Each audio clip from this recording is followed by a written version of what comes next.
اعوذ باللہ من الشیطان الرجیم، بسم اللہ الرحمن الرحیم۔ نولی فیکٹری کے معزز دوستو، السلام علیکم۔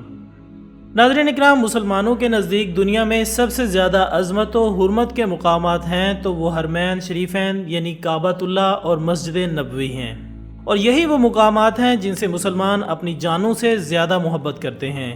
اور انہی دو مقامات کی وجہ سے مسلمان سعودی عرب اور سعودی حکومت کی قدر کرتے ہیں۔ حضور اکرم صلی اللہ علیہ وآلہ وسلم نے حرمین شریفین کی سرزمین کو گناہوں سے پاک رکھنے کی ہدایت دی تھی، لیکن جس قدر اس حرمت والی زمین پر نیکیوں کے بدلے ثواب لکھا گیا ہے، اب اتنے ہی بڑے پیمانے پر بدیوں کے بدلے میں عذاب دیا جا رہا ہے۔ جس وقت مکہ کو فتح کیا گیا، اس کے بعد آپ صلی اللہ علیہ وآلہ وسلم نے مکہ کو امن کا مقام کہہ دیا، اور وہاں سے بت پرستی و شرک کو ختم کرنے کے ساتھ ساتھ تمام برائیوں کو بھی ختم کرنے کا اعلان کر دیا۔ اس کے بعد وقتاً فوقتاً یہاں برائیاں پھیلانے کی کوششیں ہوتی رہیں، لیکن جس نے بھی یہ مذموم کوشش کی وہ تباہ و برباد ہو گیا۔ مگر اب صورتحال یہ ہو چکی ہے کہ سعودی عرب میں جس حکومت کو ہم اسلامی حکومت کا درجہ دیتے ہیں اور جس کے پرچم تلے لا الہ الا اللہ محمد الرسول اللہ کا کلمہ دیکھتے ہیں اور پرچم کو دیکھنے پر مسلمانوں کا سینہ پھیل جاتا ہے، وہی حکومت آئے دن مسلمانوں کو اپنا سر نیچا کرنے پر مجبور کر رہی ہے، کیونکہ مملکت سعودی عربیہ کی موجودہ پالیسیوں کو دیکھیں تو ایسا لگ رہا ہے کہ اب مملکت سعودی عربیہ مزید دنوں تک اسلامی حکومت کے طور پر باقی نہیں رہے گا، کیونکہ ان کی مادہ پرستی حد سے تجاوز کرنے لگی ہے۔ ناظرین، ایک وقت تھا جب سعودی عرب کے بارے میں معروف تھا کہ یہ دنیا کا وہ واحد ملک ہے جہاں سینما کھولنے کی اجازت نہیں، اور اس کی بنیادی وجہ مدینہ منورہ کا اسلام کے مقدس ترین شہروں میں سے ایک ہونا تھا۔ لیکن گزشتہ دنوں مدینہ منورہ میں بھی سینما ہال قائم کرنے کا اعلان کر دیا گیا ہے، جبکہ اس نئے منصوبے کے تحت 10 سینما گھروں کے علاوہ 28 دکانیں، 32 ریسٹورنٹ اور تفریح کے لیے 2 مقامات شامل ہیں۔ ان منصوبوں کا اعلان پچھلے سال نومبر کے آخر میں کیا گیا تھا، جو کہ جنوری سن 2022 تک مکمل ہوں گے۔ مدینہ میں سینما گھروں کی تعمیر کے اعلان پر مسلمانوں کے تمام مسالک میں غم و غصے کی لہر دوڑ گئی ہے، اور ان کی جانب سے فوری طور پر اس فیصلے کو واپس لینے کا مطالبہ کیا گیا ہے۔ پاکستان کے معروف مفتی تقی عثمانی نے گزشتہ روز سماجی رابطے کی ویب سائٹ ٹویٹر پر متحدہ عرب امارات کی کمپنی آمار انٹرٹینمنٹ کی مدینہ منورہ میں سینما کھولنے کی ٹویٹ کے ساتھ ان الفاظ میں ٹویٹ کی گئی کہ اب مدینہ منورہ میں بھی 10 سینما ہال کھولنے کا منصوبہ بنایا گیا ہے۔ انا للہ و انا الیہ راجعون، کیا تم میں کوئی ایک بھی ڈھنگ کا آدمی نہیں؟ مفتی تقی عثمانی نے اس سے قبل بھی 30 جولائی کو سعودی عرب کے بدلتے رویے پر تشویش کا اظہار کیا تھا، اور سعودی حکومت کی سرگرمیوں کو اسلام مخالف قرار دیتے ہوئے کہا تھا کہ ہم دونوں مقدس مقامات اور زائرین کی بے مثال خدمت کی وجہ سے ہمیشہ سعودی عرب کے پرستار رہے ہیں۔ لیکن اب جو افسوسناک خبریں سوشل میڈیا کے ذریعے آ رہی ہیں وہ براہ راست بھی اسلام اور ملک عبدالعزیز کی روایات کے خلاف ہیں۔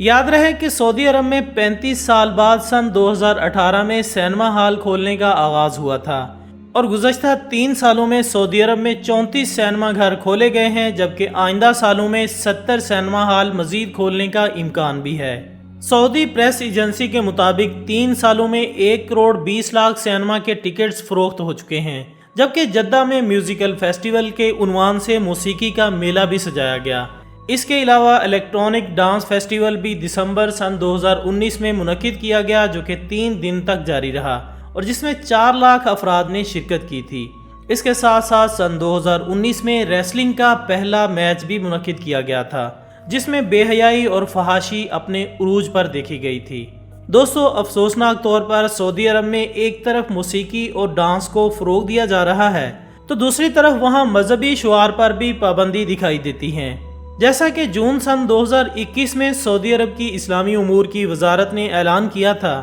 کہ مساجد کے لاؤڈ سپیکرز کی آواز کو اپنی بلند ترین سطح سے کم کر کے 1/3 تک اونچا کرنے کے بعد اذان دی جائے گی۔ لہٰذا ان ہدایات کے مطابق صرف اذان اور اقامت کو بیرونی لاؤڈ سپیکر سے ادا کیا جا سکتا ہے، لیکن مکمل نماز یا خطبات کو لاؤڈ سپیکر سے نشر نہیں کیا جا سکتا،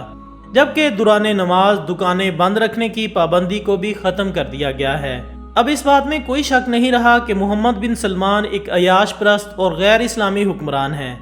جس نے ویژن 2030 کے تحت ملک کو قدر آزاد خیال اور عوامی زندگی سے مذہب کا عمل دخل کم کرنے کے لیے یہ اقدامات اٹھائے ہیں۔ آل سعود کے ظالمانہ رویوں کی تو دنیا بھر کے حریت پسند مذمت کرتے ہیں، مگر حالیہ دنوں میں فحاشی کے اڈوں کی تعمیر اور اعلانات کے بعد عالم اسلام کے جید علماء اکرام اور مسلمانوں کا دل مضطرب ہے، اور سعودی بادشاہوں کے اس غلط فیصلے کو کوس رہے ہیں اور مطالبہ کر رہے ہیں کہ سعودی عرب کی حکومت کو ارض حرمین کو اس طرح کی گندگی اور نحوست سے پاک رکھنا چاہیے۔ ناظرین، آپ کو بتاتے چلیں کہ سرزمین مقدس حجاز میں آل سعود رزیم منصوبہ بندی کے تحت انتہائی منظم انداز میں عریانی اور فحاشی کی محافل اور غیر اسلامی اقدامات کے ذریعے لادینیت پھیلانے کے لیے سعودی حکومت نے باقاعدہ ایک ادارہ تشکیل دیا ہے۔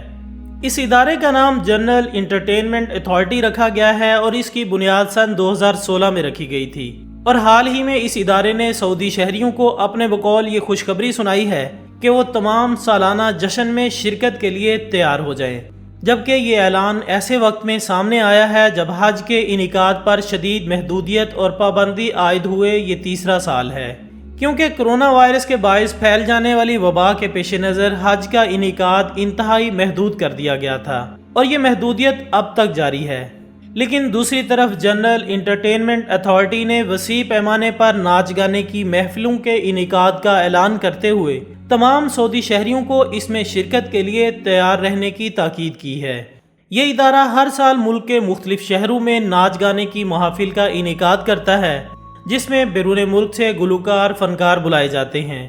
ناظرین، اس ساری صورتحال کو دیکھتے ہوئے ایسا محسوس ہوتا ہے کہ ان حکمرانوں کا پہلا مقصد اسلامی دنیا میں حرمین شریفین کے تقدس کا خاتمہ ہے، اور دوسرا مقصد مسلمانان عالم کو یہ پیغام دینا ہے کہ حج کا انعقاد سعودی حکومت کے اختیار میں ہے، وہ جب چاہیں اس کے انعقاد کی اجازت دے دیں اور جب چاہیں نہ دیں، جبکہ آل سعود کے ان اقدامات کا تیسرا مقصد اپنے مغربی آقاؤں امریکہ، برطانیہ اور غاصب صہیونیوں کی رضامندی حاصل کرنا ہے۔ سعودی لیگز کے مطابق سعودی ولی عہد محمد بن سلمان نے برسر اقتدار آتے ہی ملک میں لادینیت پھیلانے کے لیے منصوبہ بندی کے تحت اقدامات اور سرگرمیاں انجام دینا شروع کر دی تھیں۔ ان سرگرمیوں میں شراب کی خرید و فروخت میں آسانی پیدا کرنا، ناچ گانے کی محافل کا انعقاد، امریکی گلوکاروں اور فنکاروں کو دعوت دینا، اور دوسری طرف سینکڑوں علماء دین اور امام مساجد کو قید کرنا شامل ہیں۔ دعا ہے کہ اللہ تعالیٰ ان کو ہدایت نصیب فرمائے تاکہ یہ سعودی عرب جیسی پاک سر زمین میں سے جلد از جلد ان برائیوں کا خاتمہ کر سکیں اور حقیقی اسلامی ریاست کے اصولوں کو اپناتے ہوئے سعودی عرب کو ایک مثالی ملک بنائیں۔ آمین ثم آمین۔ اسی دعا کے ساتھ ہماری آج کی اس ویڈیو کا اختتام ہوتا ہے۔ ہم امید کرتے ہیں کہ آپ کو یہ ویڈیو ضرور پسند آئی ہوگی۔